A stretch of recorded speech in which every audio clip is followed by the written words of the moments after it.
இப்பேற்பட்ட மிகச்சிறந்த தலைவர்களாம் இருக்கக்கூடிய இந்த அருமையான வேளையில இங்க இருக்கக்கூடிய சட்டமன்ற பாராளுமன்ற உறுப்பினர்களை கடந்து இந்த திராவிட முன்னேற்ற கழகத்தினுடைய ஆணிவேராக இருக்கக்கூடிய தொண்டர்களுக்கு மத்தியிலே கருணாநிதி என்ற இயற்பெயரை நான் சென்னையிலே வாழ்வதற்காக கருணாநிதி என்று மாற்றிக் கொண்டவன் என்ற அடிப்படையில ஒட்டுமொத்தமாகவே நான் திராவிட பாரம்பரியத்திலே வளர்ந்தவன் என்கிற உண்மையோடும் உறுதியோடும் தேசிய வாழ்வே தெய்வீக வாழ்வையும் வாழ்ந்து இன்றைக்கும் கோடான கோடி மக்களுடைய உள்ளங்களிலே வாழ்ந்து கொண்டிருக்கும் என் தெய்வ மகன் பசும்பொன் முத்துராமலிங்க தேவரை வணங்கி இந்த அற்புதமான நிகழ்வுகளிலே குறிப்பாக இங்கே என்னுடைய முன்னாள் கல்லூரி மாணவர் சட்டமன்ற உறுப்பினர் தாயகம் கலியிருக்கிறார்.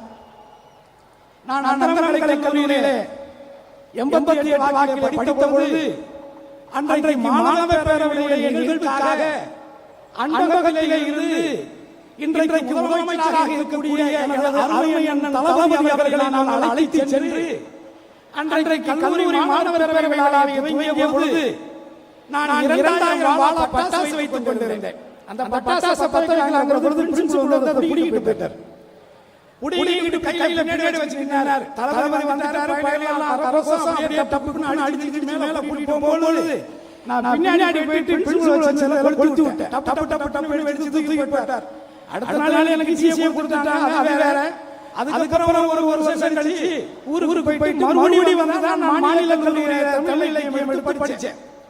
ஆக அதையும் கடந்த 91 தளபதி அவர்கள் 1000 விளக்கு தொகுதியிலே போட்டியிட்ட பொழுது எனக்கு ஒரு ஜீப், ஒரு டிரைவர், எனக்கு சம்பளம், எனக்கு பிரியாணி எல்லாம் கொடுத்து அந்த தேர்தல் ஆரம்பிச்சதிலிருந்து இறுதி வரைக்கும் அப்பதான் ராஜீவ் காந்தி இறந்தது எல்லாருக்கும் தெரியும்.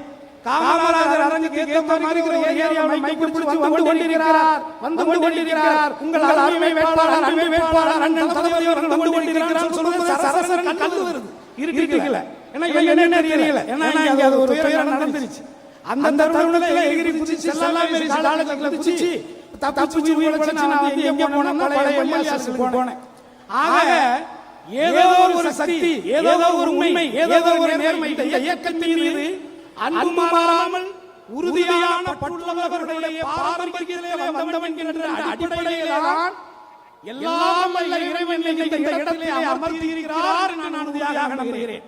இந்தியாவிலே எத்தனையோ சித்தாந்தங்களை தாங்கிய அரசியல் கட்சிகள் இருந்தாலும் கூட சமூக நீதிக்காகவும் தமிழுக்காகவும் தமிழர் நலனுக்காகவும் தமிழருடைய உரிமைகளுக்காகவும் அன்று முதல் இன்று வரை தொடர்ச்சியாக போராடி கொண்டிருக்கக்கூடிய எந்த நிலையிலும் தன்னிலை மாறாத தன் கொள்கைகளில் விடுபடாது விட்டுக் கொடுக்காது போராடி போராடி போராடி இயக்கம் வளர்ந்திருக்கிறது என்று சொன்னால் அது நீங்களும் இன்னொருவர்களும் சார்ந்த திராவிட முன்னேற்ற கழகம் தான் இதிலே மாறுபட்ட கருத்து முடியாது.